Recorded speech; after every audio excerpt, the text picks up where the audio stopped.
नमस्कार साथियों, civil selection classes में आपका हार्दिक स्वागत है। और आज हम चतुर्थ श्रेणी कर्मचारियों की जो एग्ज़ाम थी 19 से 21 सितंबर जो आयोजित की गई थी, उसकी आज अनुमानित कट ऑफ की हम चर्चा करने जा रहे हैं। चर्चा करने से पहले मैं आपको एक बात बताना चाहूँगा कि जो कट ऑफ होती है वो कोई गणित का फॉर्मूला नहीं होती है कि उसके अंदर हम कुछ वैल्यूज़ डालेंगे कि इतने स्टूडेंट आए हैं, इतने पोस्ट है और उसके अंदर वैल्यू डालो, इतना पेपर था तो उसका हमको कट ऑफ मिल जाएगी। इसके लिए हम थोड़े कुछ कारक देखते हैं, फैक्टर्स देखते हैं, कुछ तो तुलना करते हैं, पेपर्स देखते हैं, उनके अंदर उसकी लेवल को देखते हैं, क्वेश्चन का लेवल और स्टूडेंट्स की जो कितनी अप्रोच है, उन सबको देखते हुए हम एक अनुमानित रेंज डिसाइड कर सकते हैं कि उस रेंज में अगर हम हैं तो हमारी शायद एक सीट वहाँ फिक्स है या हम एक सेफ जोन में हैं तक, तो या फिर हम इसमें एक सरकारी कर्मचारी वहाँ पहुँच सकते हैं। तो इन सभी कारकों को मैं आपको एक बार समझाऊंगा, आप भी उनको देखना समझना और उससे आपको एक आइडिया लग पाएगा कि हाँ पेपर इस लेवल का था, ये फैक्टर्स काम कर रहे थे और उसके साथ जो कट ऑफ बताई गई है वो शायद उस रेंज में सही भी बैठती है। तो ये मैं आप पर छोड़ता हूँ, फिर हम जो पेपर है उसके बारे में चर्चा करते हैं। देखिए, जो हमारा पेपर था उसमें जो स्कीम्स थी वो ये थी कि 120 क्वेश्चंस थे, 200 मार्क्स के थे और 1/3 आपकी नेगेटिव मार्किंग थी और आपको 2 घंटे का समय उसके लिए दिया गया था। और अगर हम इसको कैलकुलेट करें तो 1/1.66 जो मतलब यानी जो एक क्वेश्चन था उसका वेटेज 1.66 का रहा था। तो इसके हिसाब से हम जो कट ऑफ का अंदाज या फिर जो पेपर है उसका थोड़ा आइडिया हमें लगता है यहाँ से। फिर हम अगर बात करते हैं पेपर और उसकी शिफ्ट की, तो 19 तारीख से 22 तारीख तक पेपर लगाए गए थे, 6 शिफ्ट में पेपर दिए गए थे। और जो ये सारे पेपर हैं मैंने अपने टेलीग्राम चैनल पर और आपको बोर्ड की वेबसाइट पर भी अवेलेबल है, वहाँ से आप डाउनलोड कर सकते हैं। हाँ, आपको पेपर देखना चाहिए जो मेरे नज़र में, क्योंकि पेपर से ही एक ऐसी चीज़ है जो हमें अपना जो आईना है वो दिखाने का काम करता है। अगर आप बाकी शिफ्ट्स के पेपर देखोगे, अपने पेपर देखोगे तो आपको खुद को थोड़ा आइडिया लगेगा कि हाँ बाकी पेपर किस लेवल के थे। अगर आप आगे कोई एग्ज़ाम देना चाहोगे तो उस एग्ज़ाम के लिए भी जो क्वेश्चंस है वो हमेशा रेलिवेंट रहते हैं। उससे बोर्ड मेंबर्स या जो एग्जामिनर जो पेपर सेट करता है उसके माइंड सेट को समझना हमें मौका मिलता है, समझने को वहाँ से हमें चीज़ें प्राप्त होती हैं। फिर हम बात करें कारकों की, मैंने आपको स्टार्टिंग में बताया कि हम कुछ फैक्टर्स की बात करेंगे। तो इसमें सबसे इनोवेटिव जो फैक्टर बोर्ड के द्वारा इंट्रोड्यूस किया गया है वो है पेपर नॉट डिस्क्लोज्ड। यानी इस बार बोर्ड के द्वारा पेपर जब तक पूर्ण नहीं कर लिए गए, 6 की 6 शिफ्ट कंप्लीट नहीं हो गई, वो पेपर डिस्क्लोज नहीं किए गए थे। ये भी मुझे एक अच्छा नवाचार लगता है बोर्ड के द्वारा लिया गया, क्योंकि जब फर्स्ट शिफ्ट वाला पेपर देता है उसको उस पेपर का कोई आइडिया नहीं रहता है, लेकिन जब पेपर डिस्क्लोज होता है तो उस कंडीशन में जो बाकी शिफ्ट वाले जो स्टूडेंट्स होते हैं उनके सामने वो पेपर सामने रखा होता है तो उनको एक थोड़ा अंदाज़ा लग जाता है। तो वो एक तरह से न्यायपूर्ण नहीं होता है, न्यायोचित नहीं होता है। इसलिए जो बोर्ड का ये डिसीजन था मैं उसके साथ पूरा समर्थन करता हूँ।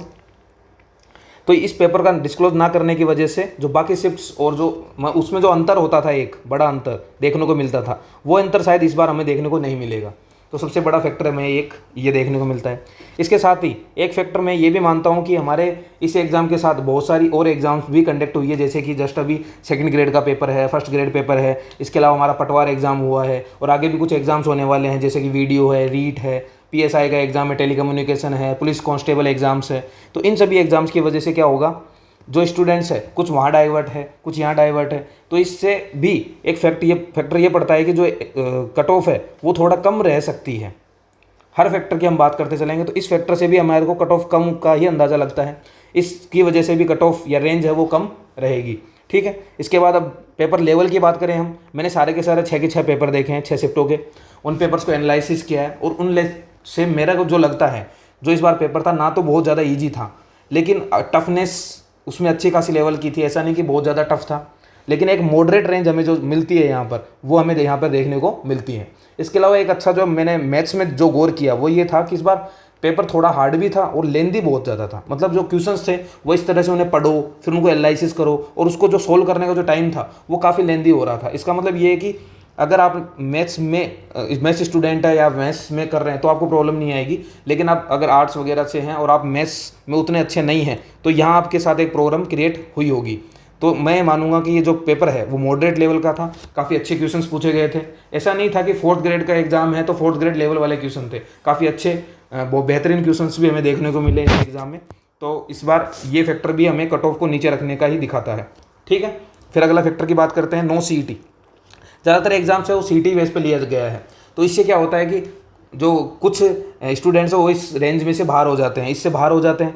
अब बाहर होने की वजह से हैं जो टोटल स्टूडेंट्स जो होते हैं उनके नंबर कम हो जाते हैं। लेकिन नो सीईटी की वजह से यहाँ पर भी हमें जो स्टूडेंट्स है वो इसकी बाहर हो जाते हैं, इस परंतु इस बार बाहर नहीं हुए। इसके मतलब यहाँ पर कट ऑफ थोड़ी बढ़ने के चांसेस रहेंगे। ये फैक्टर हमें कट ऑफ को ऊपर रखने का दिखाता है। इसके अलावा अटेंडेंस की बात करें तो गवर्नमेंट ने डिक्लेयर किया कि जो टोटल जो एग्रीगेट जो स्टूडेंट रहे हैं वो लगभग 85.6% स्टूडेंट है वो अटेंड किए हैं इस पेपर को। इसका मतलब अटेंडेंस काफ़ी अच्छी लेवल की रही है यहाँ पर भी, यानी लगभग 21.17 लाख स्टूडेंट्स ने पेपर दिया है। मात्र 3.5 लाख स्टूडेंट ऐसे थे जो एब्सेंट रहे थे उस पेपर को देने नहीं पहुँच पाए। और इससे एक अगर हमारी टोटल पोस्ट की बात करें तो हमारे पास 53,749 पोस्ट थी। और अगर इसके हिसाब से बात करें तो एक पोस्ट पर 39 स्टूडेंट थे। लेकिन मैं इस आंकड़े को उतना एग्जैक्ट नहीं मानता हूँ, क्योंकि ये 4th ग्रेड एग्जाम है तो बहुत सारों का जो मैंने एक अगला फैक्टर भी यही रखा है, जो माइंड सेट था। तो कुछ स्टूडेंट का माइंड सेट इस तरह से रहता है जो प्रॉपरली तैयारी नहीं कर रहे हैं फिर भी एग्ज़ाम देने चले जाते हैं। बहुत सारे ऐसे हैं कि हाँ हम तुक्का लगा देंगे एग्ज़ाम में और शायद हमारा तुक्का लग जाए, इसलिए भी वो पेपर देने चले जाते हैं। या किसी और एग्ज़ाम की तैयारी करते हुए यहाँ एग्ज़ाम देने चले जाते हैं या प्रॉपरली तैयारी करके। तो मैं इस 1=39 को मैं इतना एग्जैक्ट नहीं मानता हूँ इसको। तो ये एक माइंडसेट वाला गेम भी होता है, वो एक नेगेटिवली इम्पेक्ट करता है। मतलब स्टूडेंट ज़्यादा दिखते हैं लेकिन उतने ज़्यादा स्टूडेंट होने के बावजूद भी जो मैं एक मानता हूँ एक जो मेहनती बच्चा होता है, जो मेहनती स्टूडेंट होता है, वो बहुत कम ही बैठते हों एग्ज़ाम के अंदर हमेशा। मतलब कंपटीशन जहाँ दिख रहा है उतना ज़्यादा है नहीं है। ठीक है, तो एक ये माइंडसेट वाला गेम भी आप समझ सकते हैं। इसके बाद इन सारे फैक्टर्स को देखते हुए बाकी चीज़ों को एनालिसिस करते हुए मैंने एक कट ऑफ की रेंज डिसाइड की है। ये मेरी डिसाइड की हुई रेंज है। इसमें ऊपर नीचे हो सकता है इसकी, मैं वो मतलब एक ये वो नहीं है कि 100% राइट ही होगा। लेकिन हमने जो मोटा मोटा आइडिया लगाया है वो इस तरह से है कि जो हमारे जनरल कैटेगरी है उसके अंदर अगर आपके 85 to 90 क्वेश्चन सही है तो आप एक परफेक्ट सेफ जोन में हैं। अगर आपके नंबर की बात करें तो 140 से 150 क्वेश्चन नंबर आपके आ रहे हैं तो आप सेफ जोन में हैं, आपको कोई नहीं बीट कर पा रहा है इस मामले में। अगर 90+ है तो वो तो 100% सेफ जोन में, उसको तो कोई प्रॉब्लम ही नहीं है। ठीक है, इसके अलावा ओबीसी के लिए बात करें तो 82 से 87 क्वेश्चन सही है या फिर 135 से 145 नंबर आ रहे हैं। ईडब्ल्यूएस की बात करें तो ये लगभग तीनों सेम रेंज में ही रहते हैं ऑलमोस्ट। ओबीसी ईडब्ल्यूएस ये 80 से 85 की रेंज में है, 130 से 140 क्वेश्चन सही हैं, तो आप यहाँ इस रेस में हो। SC ST की बात करें तो 75 से 80 के बीच में, 125 से 130 नंबर की बात कर लेते हैं आप। ST की बात करें तो 70 से 75 क्वेश्चन आपके सही हैं या फिर 120 से 125 नंबर आपके आ रहे हैं, तो आप यहाँ सेफ जोन में हैं। अगर गर्ल्स की बात करें तो इसके अंदर एक दो क्वेश्चन का गेम होता है, ज़्यादा इतना गेम रहा नहीं है क्योंकि आजकल गर्ल्स भी उतनी ही पढ़ाई कर रहे हैं जितने बॉयज़ कर रहे हैं। तो 1 या 2 क्वेश्चन आप कम रख सकते हैं या फिर 2 से 5 नंबर का जो डिफरेंस है वो ज़्यादा रख सकते हैं, इससे ज़्यादा नहीं रख सकते हैं आप। तो ये एक कैटेगरी वाइज जो मैंने कट ऑफ है वो आपको यहाँ दिखाने का प्रयास किया है। इसके अलावा ठीक है, अब अगर जो स्टूडेंट इस रेंज के ऊपर है वो सेफ जोन में है या इससे 1-2 नंबर ऊपर नीचे, तो वो भी अपने आप को इस रेंज में समझ सकते हैं। लेकिन मेरा एक जो व्यक्तिगत मानना ये है कि अगर आप इसकी तैयारी कर रहे हैं, बहुत सारे स्टूडेंट ऐसे थे कि जो प्रॉपरली इसकी तैयारी कर रहे थे, बहुत सारे स्टूडेंट ऐसे थे जो रीट की तैयारी या टीचर्स की तैयारी कर रहे हैं, पटवार वीडियो की तैयारी कर रहे हैं, बहुत सारे PSI की वैकेंसी की तैयारी कर रहे हैं, कुछ है जो हमारे RS की एग्ज़ाम की तैयारी कर रहे हैं। तो ऐसे बड़े बड़े जो स्टूडेंट्स हैं वो भी यहाँ पर आए हैं। तो उनका ये टारगेट नहीं था कि 4th ग्रेड, वो उनका 4th ग्रेड ये टारगेट हो सकता है कि हाँ हमें बेरोजगारी की जो ये जंग है उससे दूर भागते हुए उससे बाहर निकलना है और हमें एक अपने सरकारी जो जॉब है वो एक तैयार कर लेनी है। इसके बाद हमेशा कुछ न कुछ हमारा एक प्लान रहेगा, तो उस प्लान को हम यहाँ रोकना नहीं चाहिए। अगर वो जो सेफ जोन में है उन्हें भी आगे अपनी तैयारी कंटिन्यू रखनी चाहिए, और जो इस सेफ जोन के थोड़ा नीचे हैं या फिर बाहर है उन्हें आगे की तैयारियों, आगे की वैकेंसी के लिए तैयार होना होगा। और जिस लेवल के पेपर आ रहे हैं हमें तैयारी भी उस लेवल की करनी पड़ेगी। हम उस तरीके से तैयारी नहीं कर सकते।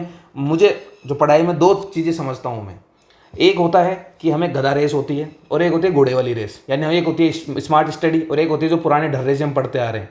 तो हमें पुराने डर्रे से स्मार्ट स्टडी की तरफ जाना होगा। और हमें जो वैकेंसियाँ आ रही है उनके पेपर का लेवल हमें इससे ही समझ लेना कि अगर फोर्थ ग्रेड का पेपर इस लेवल का है तो आगे वाले जो पेपर्स है वो और भी अच्छे हमको सामने देखने को मिलेंगे।